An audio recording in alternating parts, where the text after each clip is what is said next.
I'm Joe Shepard. I am the president of Western New Mexico University, and I want to welcome you here to another one of our wonderful lectors who's going to talk a little bit. But before that, of course, I always want to thank a very, very special group. And that is, if you are a Will member, would you raise your hand?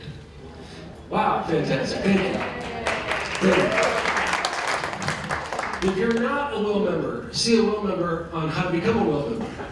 It's a fantastic group because it's all about learning and growing in your knowledge and sharing in experiences and meeting new friends that are about your age who can understand all the medications you're on. Ooh, I know. I'm that guy. I also want to thank my wonderful wife, Valerie Plame, who introduced me to Hampton and his wife, Ann. So thank you very much, honey, for that wonderful friendship that I now get to enjoy. Yeah, let's give her a round of applause.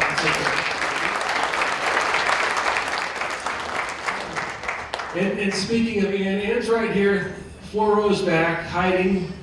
But Ann's very special in terms of this odyssey, if you will, of Captain Cook, and as well as the other books that Hampton has written, because she has in many ways provided him inspiration for various parts of it, provided him proofreading abilities, editing abilities, and is an author and in her own right, and an incredible career. So if you get a chance to have a chat with her, feel free to do so. Now, as far as Hampton goes, for those of you who have not gotten his book, The Wide White Sea, it is for sale in the back.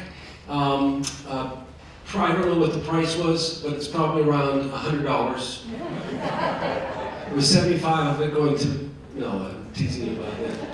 But you can, what we're going to do, of course, Hampton will give a few remarks about his book. Then we'll open it up for questions, and we'll have a little format there. But before that, a couple of other very important people to introduce. Our Board of Regents President, Mary Hotvitt, thank you so much for being here and your leadership. Let's give her a big applause. And our Board of Regents Secretary Trent Jones, where did you disappear to? There he is, all the way in the back. Yeah. The only other person in this room with a tie, and not only that, extra round of applause because he's graduating this Friday. Good job.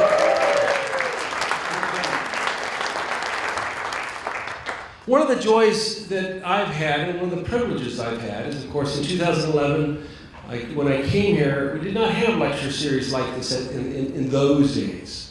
And that has been brought forth, and again, I thank the Western Institute of Lifelong Learning because the sponsorships and so forth have really helped us do that.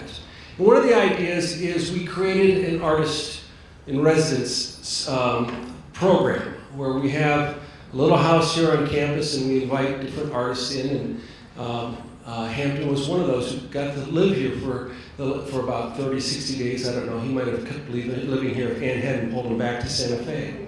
Because he really enjoyed going down to the Little Toad and meeting various people, or going up to the Buckhorn, or wherever it might have been, and getting to know our community. And I think many of you have had that privilege of getting to know him in that capacity. The Tranquil Buzz is one of his haunts that he gets his fix in the morning, and he'll probably be there tomorrow morning for those of you who want to see him. But he's an incredible author. Many of us know him from his previous book, Blood and Thunder, about Kit Carson and what happened here in New Mexico. And he's progressed on that journey.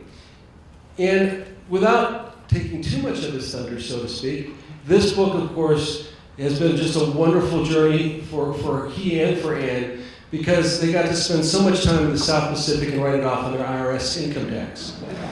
But more importantly, he's put together an incredible story of an incredible man, an incredible explorer. Ladies and gentlemen, a warm welcome to Hampton Sons.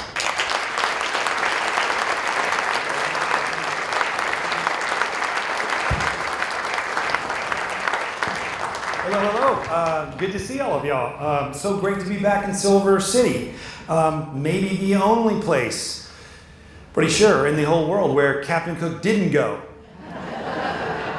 But a great place nonetheless, and a very inspiring place to do a writer's residency. I loved every minute I was down here. Spent a lot of time in the Gila.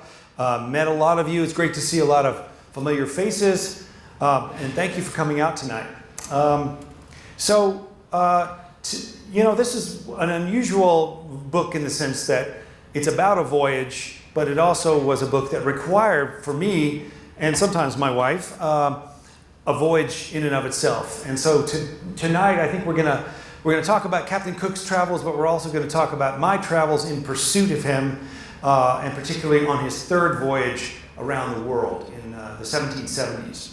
So, without further ado, let's jump right into it. Captain Cook. How many of you know all about Captain Cook? A few of you. He's very well known in England. He's very well known in Australia and New Zealand. In America, as I learned, not so much. He's often mistaken for other captains, real and imaginary. So just a little bit about the captain. So this is the best portrait, in my view, that we have of Captain Cook. It was painted by a man who traveled around the world with him. His name was Hodges, and he painted this in 1776, and then it got almost immediately lost to history for 2 centuries until it was found in an estate in Ireland. I think it captures Captain Cook's intensity. You can just tell that he's probably not the sort of guy you'd want to have a beer with, but his methodical nature. This was one of the world's foremost map makers at the time. Someone who was extremely kind of scientific and rigorous about everything that he did. People respected him, they admired him, but they didn't always love him. He was a tough guy. He was a Yorkshireman, very dour and stern and serious. But he was, I'm going to say, no matter what you may think of his voyages and the imperial mindset that informed his voyages, he was truly one of the greatest explorers of all time.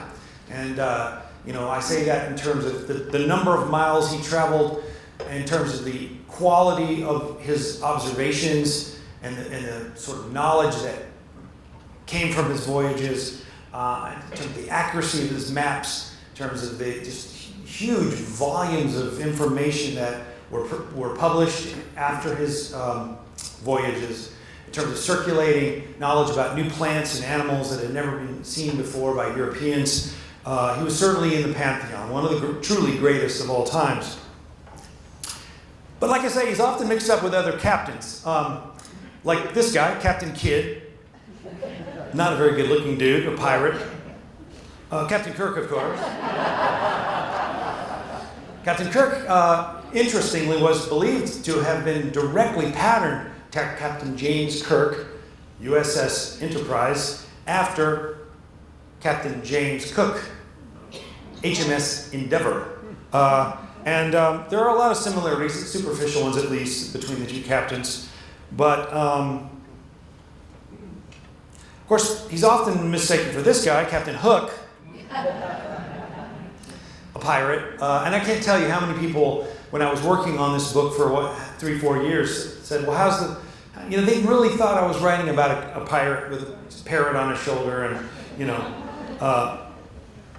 and then, of course, the greatest captain of all, Captain Crunch.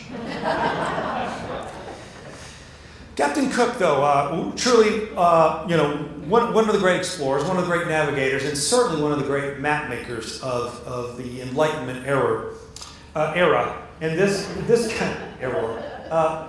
This is kind of the official portrait, and he's wearing a wig. He's got all the accoutrements of exploration.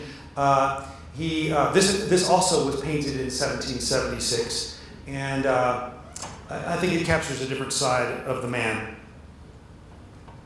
So people ask me sometimes, well, where did Captain Cook go? Where did he not go, other than Silver City? He went everywhere. His third voyage, which is the subject of this book, is the blue dotted line. But he was in the South Seas, he was in the North Seas, he was the first navigator to cross the Antarctic Circle, he was the first navigator to cross the Arctic Circle in the Pacific Ocean. He went from, as they say, the realm of penguins to the realm of polar bears. He traveled everywhere. And he, along the way, made first encounters with so many people, with so many civilizations, and these encounters usually went quite well, actually, for the most part, quite peacefully. Sometimes there was violence, and later in his voyages, especially his third voyage, things went quite awry. But, so, I was trying to figure out, okay, I'm going to write about Captain Cook. I can't possibly write about all three of those voyages. It would just be 1,000 pages long, and it would occupy the rest of my life. But then I began to think, with Anne's help, I was like, let's pick one of the voyages. And it was quite obvious to me that it had to be his third and final voyage around the world because of the fact that it was the most dramatic of his voyages. It was his longest, both in terms of duration and nautical miles, and it was the most American of his voyages in the sense that he left in July of 1776, just as the American Revolution was getting started, went around the world, ended up exploring the whole kind of northwest coast of North America, including Alaska, and along the way, of course, he stumbled upon this amazing island chain we know as Hawaii. However, because of all those travels, and to so many of those places where he made first contact, he has, in recent years, become reviled and vilified as a symbol of colonialism and the imperial mindset. And his statues have been coming down all over the place, like in, this is a statue of Melbourne that recently came down, another one in Victoria Island, Victoria, Vancouver Island in British Columbia. He's hated for many reasons, but mainly because, not so much what he did, but what came immediately after him in terms of he touched at these places, he wrote about them, he put them on maps, very accurate maps, and suddenly this entire kind of colonial system took over. And then comes the alcohol and the pathogens and the furriers and the whalers and the missionaries and all the others who really very quickly destroyed these very fragile island communities all over the Pacific. So they hate him. He's controversial, but to me that makes him more interesting, makes him more current, and I kind of lean into that controversy, I think both in terms of the book and the way I talk about the book. This is the monument in Hawaii on the Big Island where he was killed. And when I was there, I took this picture with my iPhone, but yeah, I mean, they just don't like him. They really don't like him, and they want him, or his monument to be removed. Okay, so Captain Cook. Why should we care about this guy from 250 years ago who had the beard, who had the wig and all the kind of accoutrements of the Enlightenment? One of the reasons we should care about him is all the firsts that originated from his voyages. All kinds of things that he observed or his voyage produced and brought knowledge to the world. So we'll just jump right in. The first one has to do with this amazing navigational tool that was created shortly before his voyages, and he was the first beneficiary. He was the first captain going around the world who was able to use this thing called the chronometer. The chronometer is very important because it enabled sea captains to know where they were in the world exactly. Captains basically knew about latitude, but longitude was a very difficult thing to understand and to figure out. And a bunch of very smart people over many years developed this idea of a sea clock that would tell the exact time, no matter where you were in the world. It would tell the time in Greenwich, England. And Greenwich, England became the place, the reference point. It's really the reason why we have Greenwich Mean Time today. Greenwich is the site of this amazing maritime museum. It's also the place where this particular chronometer, the K1, exists. Captain Cook had the K1 on both the second and third voyage, and it really changed the world in all kinds of ways, large and small. So this was the first voyage. This was the first commander of voyages who had the benefit of these tools. The National Maritime Museum in Greenwich is just an extraordinary place, full of not only chronometers, but a lot of a lot of paintings and relics from Cook's voyages, and I had a ball going through that place. Captain Cook was, as I said earlier, the first captain to cross the Antarctic Circle.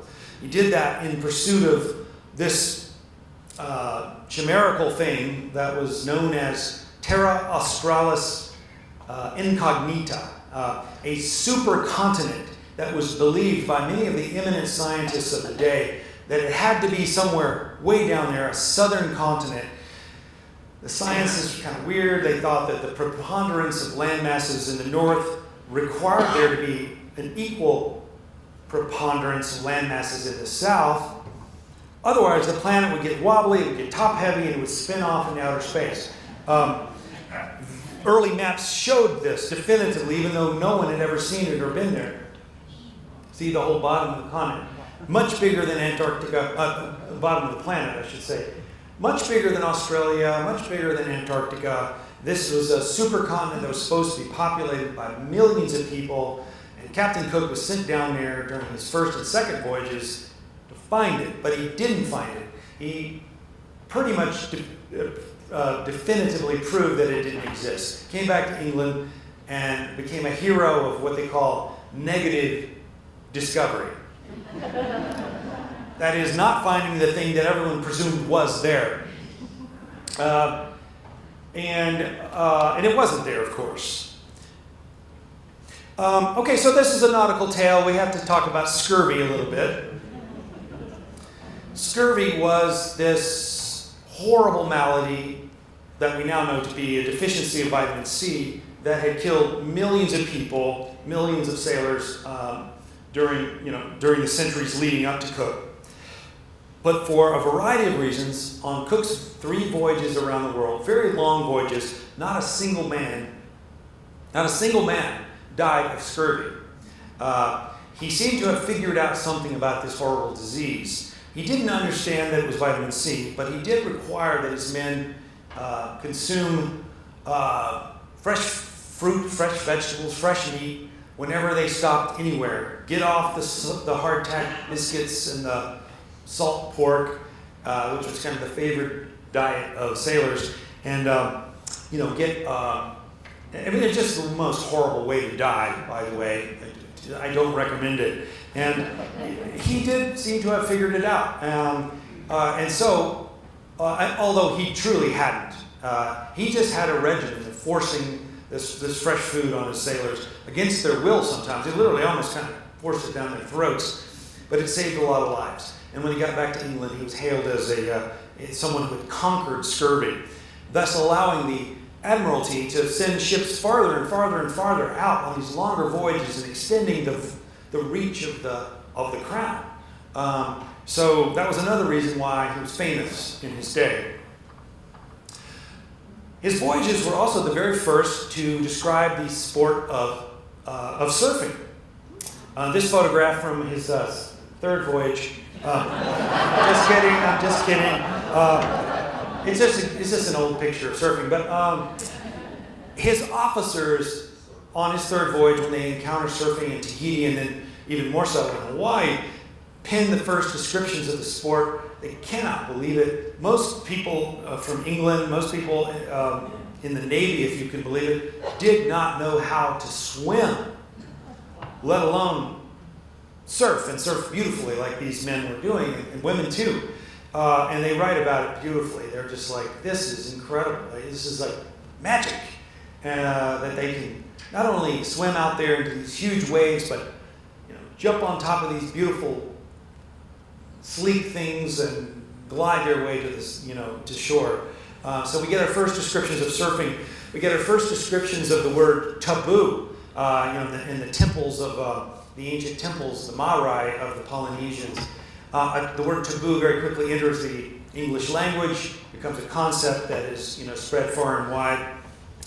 We also get our first description of lomi lomi, which is essentially Polynesian massage, something that the sailors underwent. And Cook himself underwent, because on his third voyage, he was suffering mightily from acute sciatica, just incredible pain that he did not know what to do about, and he was just he was just miserable.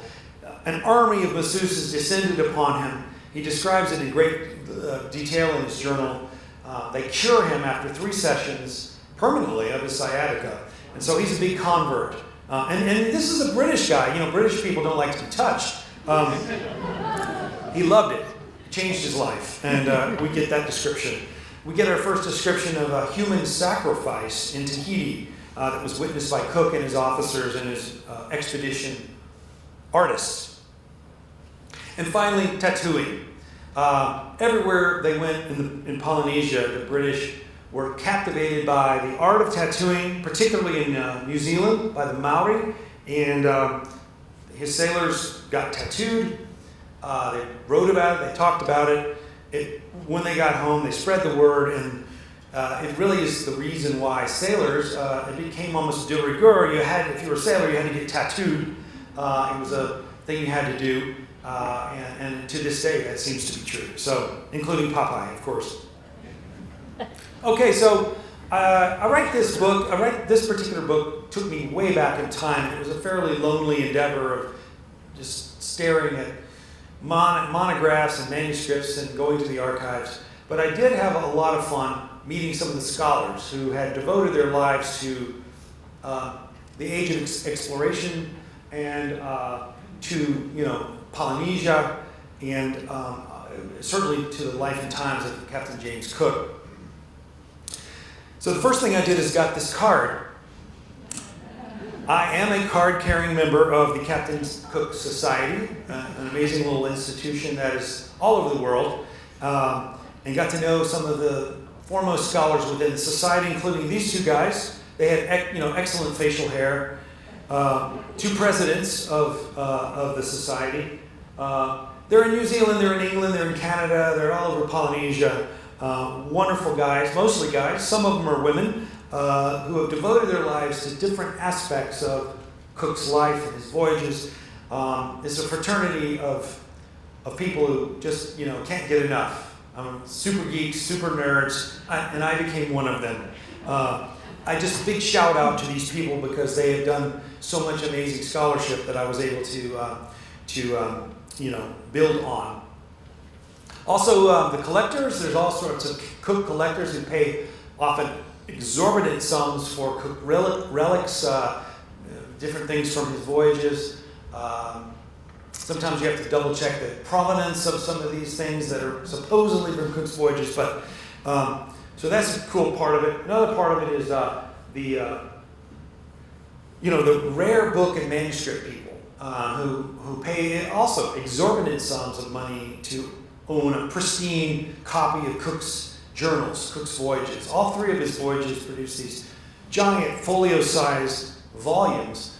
The Cook's 3rd voyage is it's a 3-volume set. It fetches like $10,000, $20,000, $30,000 at auction. This is the guy I met in Maui who had this pristine set and let me there's just something very special about holding it, smelling it, and realizing that this thing that was published in 1784, these beautiful maps, beautiful engravings, art, it's just an extraordinary thing and a cool part of doing this. There's a huge amount of just printed material on Captain Cook that I had to wade through. But there's 2 very interesting gaps in the record that I want to mention very quickly. And that is, first and foremost, Captain Cook was married. He had a wife, I think it was 13 years his junior. They had kids, and unfortunately, Cook dies, and she lives on as a widow until she's 90. And very shortly before she dies, she decides, for inexplicable reasons, to destroy all the family records, all the letters he ever wrote her, all of any kind of correspondence, both about her or to her, or about him to him. Why did she do that? I mean, biographers, people like me, we thrive on documents. For some reason, perhaps it had something to do with the British mindset back then of just privacy and wanting to be obscure from the eyes of history. She did that. The second mystery is that when Captain Cook finally gets to Hawaii on his third voyage, and he comes ashore the very first day in January of 1779, his journal stops. And he was someone who journaled every single day, religiously, methodically. His journaling was, he was constantly writing not only for himself, but he was writing for the Admiralty. On the most important day of his life, the day he arrives at this amazing place, and a series of events begin that lead to his death, he stops journaling. Or did he stop journaling? I believe, and I think most people believe, that the Admiralty found something in those pages they didn't want publicized, and perhaps they were censored or ripped out of the journal. But those are two kind of interesting mysteries that dog the historians and the biographers. So Captain Cook was an amazing guy for lots of reasons, but I think foremost was that he came from very humble origins. He was born in Yorkshire. He worked his way up from nothing. His father was a farmer.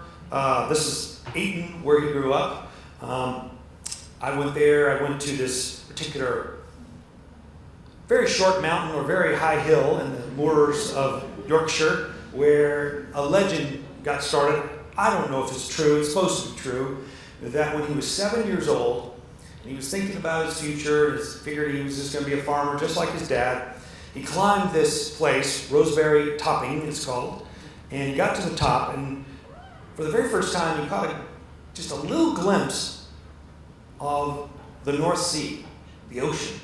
And he's like, that's where what is that? I want to go there. And very quickly he did go there, and it changed his life completely. He moved to this town called Whitby. Any of you been to Whitby? A couple of hands have gone up. It's a pretty obscure place, but it was a shipbuilding town, largely run by Quakers, that built these sturdy ships that brought coal from Newcastle down to London. And he joined the Merchant Marine. He learned about these ships. He learned everything about the trade. And these were the ships, Whitby Cats they were called, that he learned to master. And what's amazing about them, they were not sleek, they were not fast, they were not beautiful, but they were so stout and sturdy and almost like bomb-proof. They had a very shallow draft that could carry huge amounts of timber and coal. And these are the ships that he learned to sail, and these are also the ships that he used in his 3 voyages around the world, because he had just decided they were the greatest ships ever built for those kinds of purposes. Okay, so the third voyage, the subject of my book, is a voyage that was trying to find something that the British had been thinking about and obsessed about for centuries. And that was finding a shortcut over Canada that would lead from the Atlantic Ocean to the Pacific Ocean so they could trade with China and bypass the Spanish, who controlled South America. And I don't know how many people had suffered and died trying to find this Northwest Passage, this elusive thing. Usually what happened is they went around somewhere around Greenland or Baffin Island or somewhere into the eastern parts of Canada. They quickly got stuck in the ice. Pretty soon they're eating shoe leather. They get scurvy, they're starving, they die. But it's something they just, at this point, so many people had suffered and died that, by God, the British, stiff upper lip, they were going to find it. And so the Admiralty had this idea that maybe, so let's stop looking for it from the east side. Why don't we go all the way around to the back side of North America on the Pacific side, present-day Oregon, Washington, Vancouver Island, Alaska, and try to find the Northwest Passage from the west side going east. So that is essentially what this voyage was all about, was going around, somehow finding their way over Canada from the Pacific side.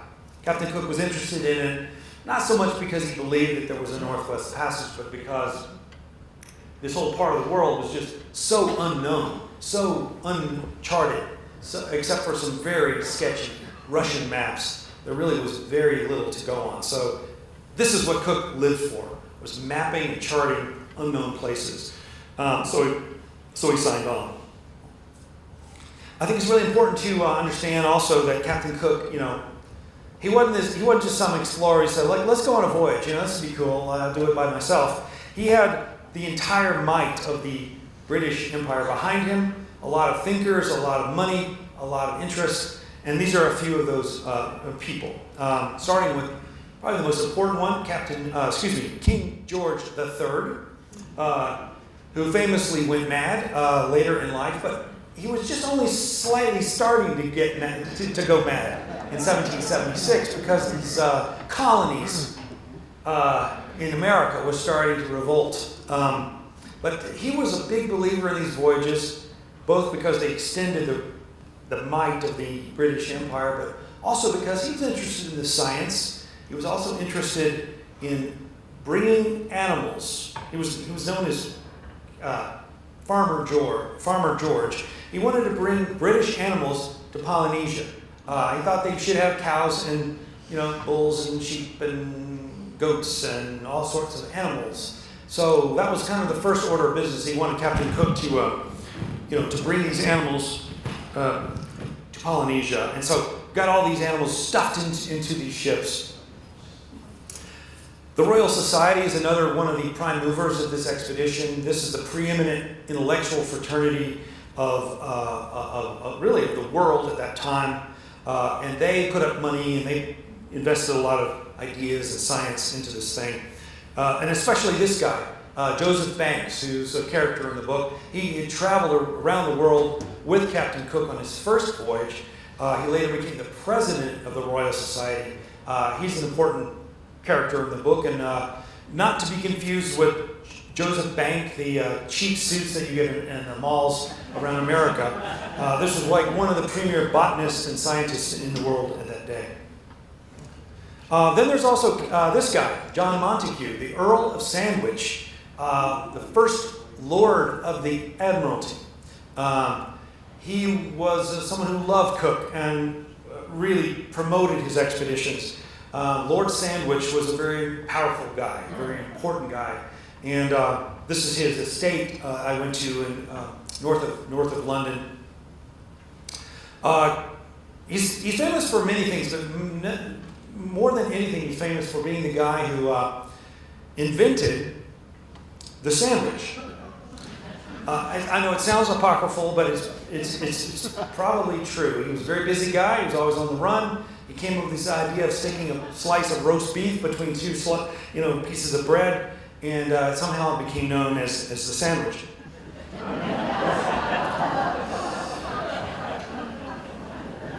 Okay, so the voyage itself. They leave in July of 1776.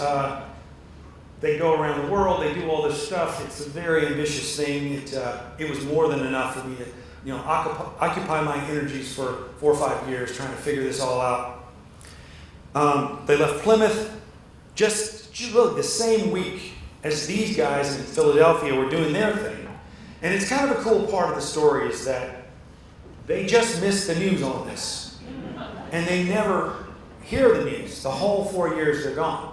And when they do get back to England, the war's basically over, and the world has almost completely changed. So I also think it's important to remind readers that this is not a biography by any means of Captain Cook. It's an ensemble story about 180 men who left England in 2 ships. And there's so many people, to understand and all the dynamics between all of them. Here are 3 interesting ones that just to pluck out from the roster. But the guy on the left, a very famous guy in his own right, in later years. This is William Bligh, who you will later know becomes the captain of the HMS Bounty, mutiny on the Bounty. A brilliant mariner, but also just an absolutely insufferable personality. People hate him, even on this voyage. But he's learning from Captain Cook. We have also on the upper right George Vancouver, who later becomes one of the great explorers, explores the entire Pacific Northwest. He's on board Cook's ship. And then the guy on the bottom right is a great explorer named John Ledyard, who was born in Connecticut. He went to Dartmouth. He ended up later becoming another great explorer. He traveled the entire width of the Eurasian continent. An amazing guy who's an important character in the book. Okay, so the first errand, the first order of business is to go down, way down, almost to Antarctica, to find out about these islands called the Kerguelen Islands that the French had supposedly discovered. Anything the French did, the British had to, follow very quickly. Just check it out, make sure it's for real. It is way down there, and it's very dangerous. Seas, very high seas, heavy seas. It's foggy the whole time. Somehow they find it. They make their landfall in the Kerguelen Islands on Christmas Day, and it's uninhabited. There's no sign of the French. It's bleak, it's cold, it's wet. Cook decides very quickly, just leave it to the French. And he does, and it's to this day, it's a French possession. Anybody been to the Kerguelen Islands? I bet there's no hands. Next stop is Tasmania. They go there, make their really very first contact, kind of first encounter experience with the Tasmanian Aboriginal people, the Palawa. And this is one of the many experiences in Cook's voyages that went very well. Everything happened according to plan. It was peaceful.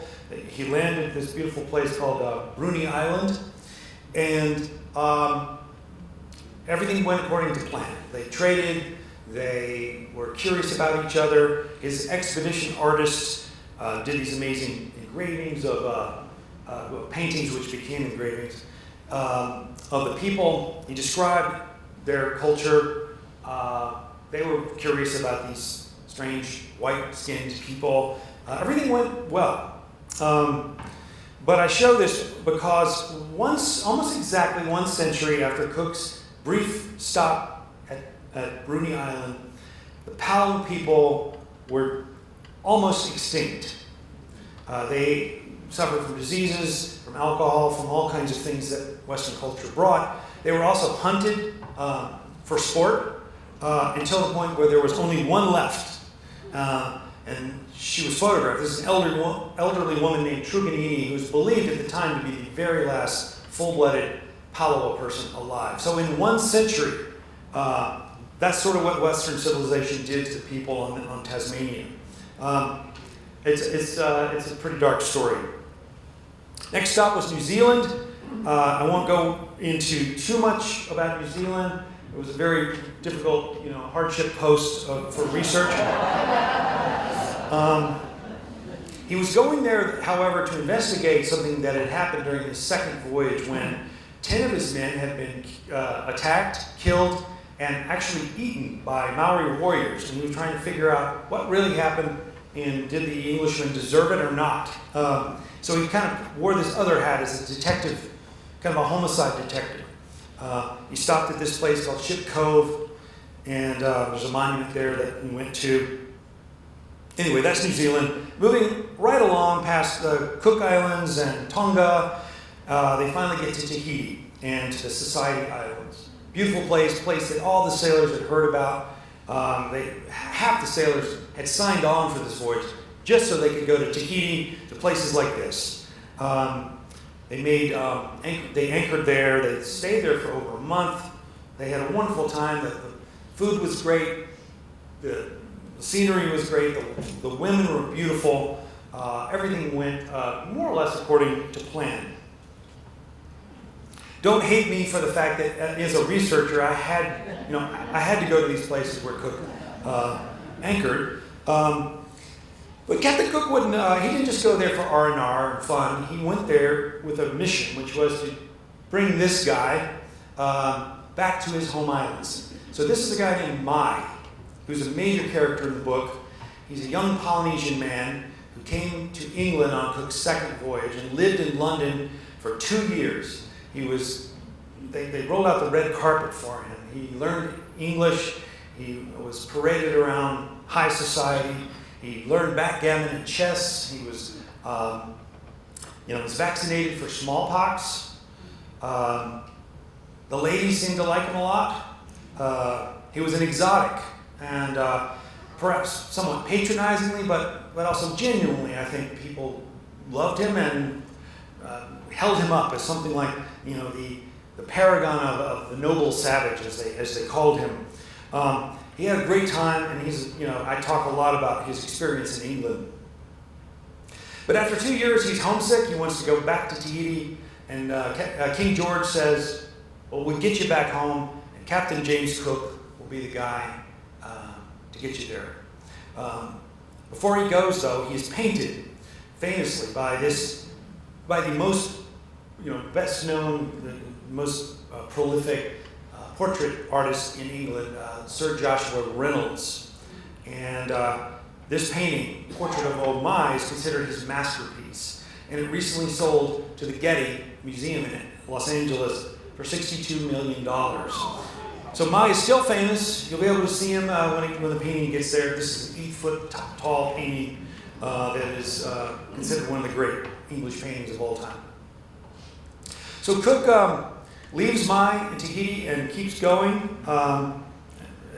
He makes a brief stop in Bora Bora.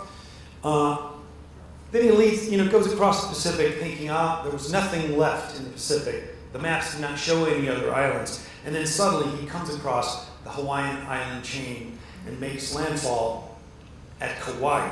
This beautiful, beautiful place. You can't believe it. Why did we not know about this? Why did Western civilization not know about it? They also have a pretty good experience there. Things go basically quite well, peacefully. But he's filing this away. He's like, the Admiralty is going to want to know about this. I got to get back here, but I got to get up to Alaska. Maybe we'll come back to this place. However, his brief stop in Kauai does make him start to understand something about the Polynesian diaspora, something about the extent to which the Polynesians had spread out over this huge area of the Pacific. And he began to wonder, how did they do it? Couldn't have been just accidental driftings. It had to have been planned migrations. And because they brought animals with them. They brought the seeds of their favorite plants and set up their civilization, and their language is essentially the same. Cook had been to Easter Island. He had been to the Maori in New Zealand. He had been all over Tonga. He now had been to Hawaii. Tahiti, he's starting to see this pattern, and he can't believe it. He writes very eloquently about how, wondering how they did it. And he begins to get very interested in Polynesian canoe architecture. And he's starting to, really, he's the first Western explorer to begin to fathom the extent of this thing. So that's a cool part of the story. So anyway, he moves on very quickly and makes landfall in present-day Oregon, at this place, Cape Foulweather. One of the things I like about Captain Cook is he doesn't really, throughout his whole career, he never named a single thing after himself or his family, which was considered the prerogative of explorers back then. He named things quite literally often, Cape Dusky, Dusky Bay, or Cape Foulweather, or Cape Flattery. This is in Washington State, another place I visited. He's working his way slowly up the West Coast, and he's starting to look for inlets, anything that might be the Northwest Passage. And it's a crazy mission, because he's essentially going on one goose chase after another as he works his way all the way up the coast, including Nootka Sound on Vancouver Island, where we went. This is the last living elder of the Yukwat people that I got to interview. Working his way up to Alaska, past Mount St. Elias. He goes into Prince William Sound, up and down the Kenai Peninsula. Goes into Cook Inlet, which he did not name after himself. The Admiralty named it after him, but another very famous place that is a cul-de-sac. He nearly got stuck in this in the quicksand of Cook Inlet. Then he goes across the Aleutian Islands and into the Bering Sea and maps the entire west coast of Alaska, goes through the Bering Strait, up and over Alaska, encounters ice, and eventually encounters an impenetrable wall of ice. He realizes there's no way I'm going to get to Britain from here. This was quixotic. It wasn't going to happen. He nearly got trapped in the ice, and we would have never heard from Captain Cook again. Along the way, they encounter polar bears, and they hunt for walrus. And at this point, I think most commanders would have said, "All right, we didn't find it. It's just ice everywhere up here. Let's go home." And this is where Cook makes the fatal mistake. He says, "No, you know what? Maybe it's just the season, or maybe it's just the ice this year. Let's come back next summer. But in the meantime, we got to do something for winter. So why don't we go back to that island chain that was so cool that we stumbled upon, Hawaii." But a real quick kind of before and after photograph. So this was the map that Cook had to work with when he went up there. This is a product of the Bering expeditions. It's so wrong. It's almost cartoonishly wrong. Because it shows Alaska as a little island up there with all these little other islands. Cook began to suspect that it was deliberately wrong, that the Russians were actually trying to, deceive the rest of the world. It did show, however, to the right of the island, a waterway. The Admiralty thought maybe that's the Northwest Passage. We can go right up there. So anyway, all wrong. Cook decided that a bad map is worse than no map at all. And so he decided to make his own map of Alaska. And this was the map that was produced by his expedition. And you begin to see Cook at his best. I mean, this is what Alaska is beginning to, this is the shape and the limits of this subcontinent. It's quite accurate in many respects, even though he was in fog half the time. How he and his officers were able to produce this is a marvel.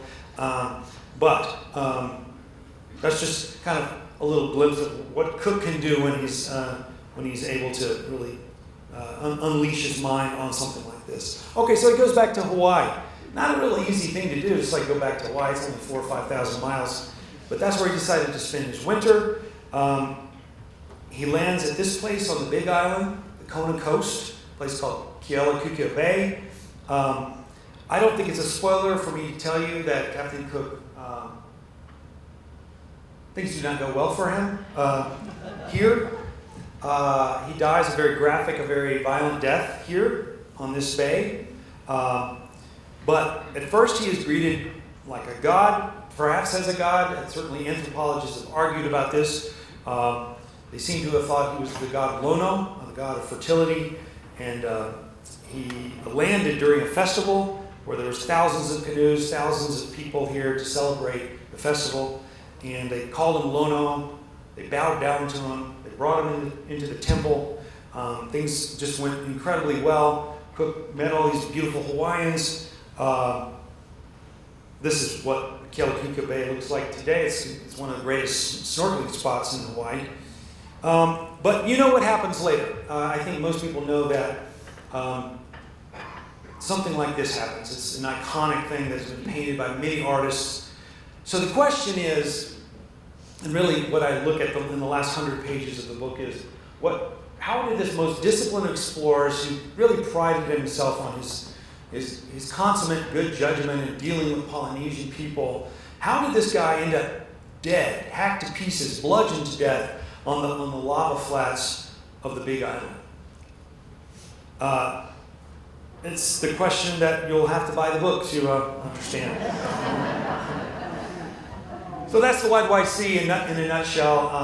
Thank you for listening so much, and I would love to hear from you. Some questions from the audience.